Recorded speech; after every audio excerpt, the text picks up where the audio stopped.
نحمده ونصلي على رسوله الكريم اما بعد فاعوذ بالله من الشيطان الرجيم بسم الله الرحمن الرحيم رب اشرح لي صدري ويسر لي امري واحلل عقدة من لساني يفقهوا قولي. وہ کہتے ہیں نا کہ شوگر کوٹڈ باتیں وہ سخت کڑی اور اوپر سے شوگر کوٹ کر کے، یا یہ ہے کہ انڈائریکٹ یا اشاروں کے ناروں میں، یا جیسے وہ کہتے ہیں نا کما دھیرو تو سنا ہوا نور، مطلب یہ ہے صحیح میں نے بولا کہ نہیں، میں سنا ہوا مجھے یاد نہیں ہے محاورہ. تو اگر آپ بہو کو بھی بیٹی سمجھ کے ڈائریکٹ کہہ دیں زیادہ اچھا ہے کہ بیٹا یہ نہیں کرو، میں تمہاری ماں کی جگہ ڈونٹ ڈو دس، بات ختم. لیکن جب کسی اور کو کہیں گے پھر وہ سنے گی تو وہ اپنی بےزتی محسوس کرے گی، اس کو ٹارچر ہوگا اور وہ ضد میں آ جائے گی، اصلاح نہیں ہوگی. کیونکہ اللہ تعالیٰ فرماتے ہیں اگر تم صحیح بات کرو گے تو اصلاح ہوگی. تو ہم نے وہ طریقہ اختیار کرنا ہے جس سے معاملات میں اصلاح ہو، بگاڑ نہ ہو. ورنہ کیا ہوگا، دل کٹیں گے، دل پھٹیں گے، تعلقات خراب ہوں گے اور ایک دوسرے سے ناراض ہو کر وہ دین کا کام، گھر کا، خاندان کا سب ختم ہو جائے گا. فتنے فساد اٹھ جائیں گے، گھروں میں دل پھٹ جائیں گے اور ایک دوسرے سے نفرتیں پیدا ہو جائیں گی، اور تو اور آپ کے اپنے بچے چھوڑ کے چلے جائیں گے.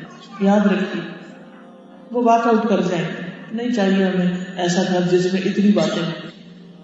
اب میں یہ بات کر رہی ہوں، یقین مانیے میرے سامنے آپ میں سے کوئی بھی نہیں ہے، کیونکہ ہو سکتا ہے کسی کے گھر میں ایسا مسئلہ ہوتا ہے کہ یہ ہمیں سنا رہی تھی. میں کسی کو بھی نہیں سنا رہی، میں صرف ایک مثال کے طور پر یہ بات کر رہی ہوں کہ ہم سب بھی بچے تھے نا. مجھے اچھی طرح یاد ہے کہ جب ہم بڑے ہو گئے تو یعنی ٹین ایج میں نا، تو جب ڈانٹ پڑتی تھی تو سوچتے تھے کب شادی ہو تو یہ گھر چھوڑ کے جائیں گے.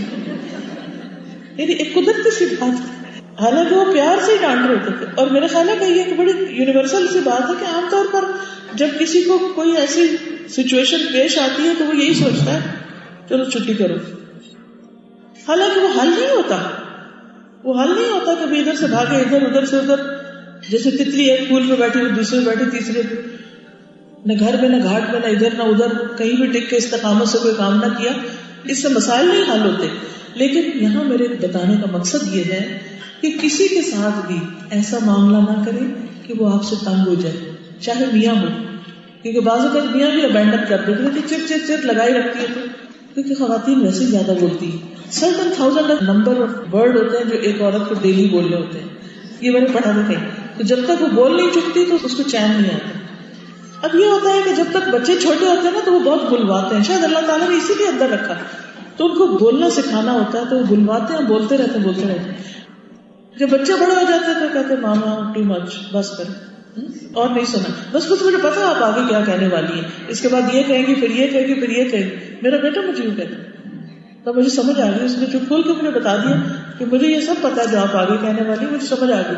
تو اب وہ اشاروں میں بات ہوتی، وہ ہے فلاں، ہاں بس ٹھیک ہے سمجھ آ گئی، تو میرا بھی ٹائم بچ جاتا ہے. تو دس از ویری نیچرل. ہم بولتے ہیں.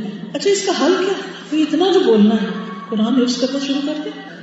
کینیڈا میں جب ہمارا پہلا بیچ ختم ہوا تو جو ہماری بزرگ خواتین تھی 50+ گروپ، وہ کہ ہم کیا کریں، ہم تو کہیں نہیں جا کے درس دے سکتے اور نہ ہم بچوں کو پڑھا سکتے ہیں، ہمیں نہیں ہو سکتا، لیکن ہم کو ایسا کام کرنا چاہتے ہیں کہ ہمارا وقت اچھا گزرے. ہمارا پچھلا سال ڈیڑھ بہت اچھا گزرا. ہم نے کہا چلو قرآن شروع کر دو حفظ کرنا. اب یقین کریں اس میں سے کچھ خواتین نے مکمل کر لیا. وہ ساسیں ہیں، وہ مائیں ہیں، وہ بزرگ خواتین ہیں، وہ سینئر سٹیزنز ہیں. روزانہ آتے ہیں، ہفتے میں 4 دن 3 گھنٹے یا 4 گھنٹے، اور پھر شروع سے ان کو کہلوا کے ان کو سکھانا بھی بڑا مشکل تھا. میں ان کے ٹیچر کی داد دیتی ہوں کیونکہ بعض اوقات اسٹوڈنٹ ناراض ہو جاتی تھی، آج آپ نے سبق زیادہ دے دیا، آپ ایسا کر دیا ویسا. لیکن انہوں نے کہا کہ نہیں آپ بیٹھے رہے. اور ماشاءاللہ جب میں کچھ عرصے کے بعد دوبارہ گئی تو میں نے دیکھا اس نے بھی قرآن اٹھایا ہوا، اس نے بھی اٹھایا ہوا، اس نے بھی اٹھایا ہوا. ایک خوبصورت منظر ہے. پھر نماز میں نے دیکھا تو ایک اتنی لمبی قرات کر رہی، دوسری اتنی لمبی. کھانے پہ بلایا ہے کہ نہیں، دوسرے کے پاس گئے. میں تو اتنا رش کروں کہ یہ اتنی خوش قسمت خواتین ہیں کہ اس ایج میں، اپنی آخری ایج میں اتنے خوبصورت کام کو لگ گئی ہیں کہ گھر جا کے بھی ان کو یہی رہتا ہے کہ ہم اپنا سبق پورا کر لیں. اب آپ دیکھیں بچے ہیں نہیں چھوٹے کہ جن سے ہم بولیں، میاں سننا نہیں چاہتے، کدھر بولیں، ہوا میں تو نہیں بول سکتے. تو قرآن پڑھیں، قرآن حفظ کرنا شروع کر دیں. اور یہ آئیڈیا کہاں سے آیا تھا، میں نے ایک انٹرویو پڑھا تھا, نیٹ پہ ہوگا شاید, 80 سال کی ایک خاتون نے قرآن کا حفظ مکمل کیا. میں نے کہا اگر یہ کر سکتے تو دوسرے کیوں نہیں کر سکتے؟ ان کو توفیق ہوئی تو باقیوں کو بھی ہو سکتی ہے. ہم ٹرائی نہیں کرتے. حالانکہ قرآن شفا ہے, قرآن نور ہے, قرآن ساتھی ہوگا قبر میں, قرآن ساتھی ہوگا, مددگار ہوگا, شفیع لاصحابہ ہی ہوگا آخرت کے دن. اور ہم اس کو اگنور کر دیں, اس سے بے نیاز ہو جائیں کہ بس پڑھ لیا ایک دفعہ. نہیں, ایک طریقے سے پڑھے, پھر دوسرے سے پڑھے, پھر تیسرے سے پڑھے, پھر چوتھے سے پڑھے, اس کے ساتھ ساتھ عمل بھی کریں. اسی لیے ہم نے صرف 4 دن کی کلاس رکھی تھی, فل ویک نہیں. 4 پڑھیں اور باقی 3 دن فیملی کے ساتھ گزاریں, خاندان کے بچوں کو دیکھیں اور اپنے ریویژن کریں. ورنہ کیا, جب تک کورس ہے پڑھنے کی عادت ہے, کورس ختم ہوا کتابوں کی بند ہوئی. یہ نہیں ہونا چاہیے. انڈیپینڈنٹ لرننگ بھی جاری رہنی چاہیے. تو الحمدللہ اب ان کے پاس ایک شغل ہے, پچھلے اپنی صورتیں یاد کر کر کے دوہرا کے اپنا پورا کر رہی ہے. اس سے اچھا اختتام کیا ہو سکتا ہے کہ انسان قرآن کے ساتھ دنیا سے رخصت ہو اور قرآن کے نام پر اس کے دوست ہوں. چھوٹی چھوٹی ایفرٹ, 1 آیت, 2 آیتیں, 3 آیتیں کرتے کرتے پورا یاد ہو گیا. اور دوسروں کے لیے کتنی انسپریشن, اور گھر والوں کو ہم سے کتنی عافیت. ورنہ مجھے بتا رہی تھی وہ جو آپ کے المیزان میں ہوتی ہیں تھراپسٹ, وہ بتا رہی تھی کہ جب مینوپاز ہوتا ہے تو جو ہمارے جسم میں ہیپی ہارمونز بنتے ہیں وہ ختم ہو جاتے ہیں. استغفر اللہ.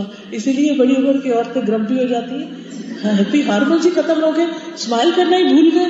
پھر مجھے سمجھ آئی کہ میرے مزاج میں کیوں تبدیلی آتی جا رہی ہے. لیکن الحمدللہ قرآن پڑھنے کی وجہ سے وہ ہارمونز بنتے گئے, بنتے ہیں یا نہیں بنتے, لیکن وہ مزاج کے اندر ایک خوشی اور ایک جسے ایک ولولہ اور ایک اندر ایک زندگی وہ محسوس ہوتی ہے اسی طرح. اور یہ قرآن کی برکت سے ہے. تو اس لیے اگر ہمیں بولنا ہی ہے تو قرآن کے ساتھ بولتے رہیے, پڑھتے رہیے. اب دیکھیے جو خوشی کا عالم ہوگا سارے ہم بھول جائیں گے, اور وہ جسمانی شفا بھی ہے اور روحانی شفا بھی ہے. اور سب سے بڑی بات یہ کہ آپ کو ہر طرح کے ڈپریشن سے بچائے گا. اور بہترین ساتھی جب سب چھوڑ جائیں گے. بہرحال تو بات یہ ہے کہ اللہ سبحانہ وتعالیٰ نے اچھی بات کے ساتھ گناہوں کی بخشش کا وعدہ کیا ہے. سبحانک اللہم و بحمدک نشہد ان لا الہ الا انت نستغفرک و نتوب الیک.